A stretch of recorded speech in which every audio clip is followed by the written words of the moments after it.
most importantly, is when we looked at the e-prescribing platforms that were out there, they didn't get to the real root of the challenge out there. And I've kind of alluded to that earlier in the podcast. That challenge is that, these urology offices, the nurses and the MAs that are sending these orders out, they're super busy. They're just inundated with patients running around and, getting these catheter orders. And look, there's always gaps in documentation.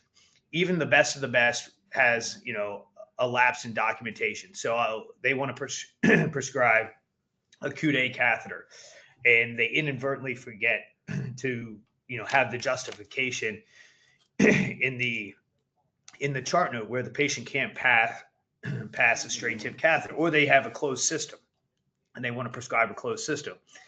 And, it doesn't have the, justification there where the patient is, based on the LCD, or, that the patient is immunocompromised.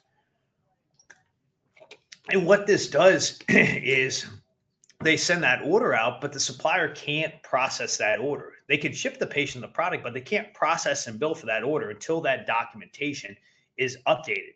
So you're having the reps go back into the office, and they'll say, hey, I need this chart note updated. You got to find the office visit where that patient was prescribed a catheter. You got to go in, update the chart note, sign the addendum, attach that addendum to the patient file.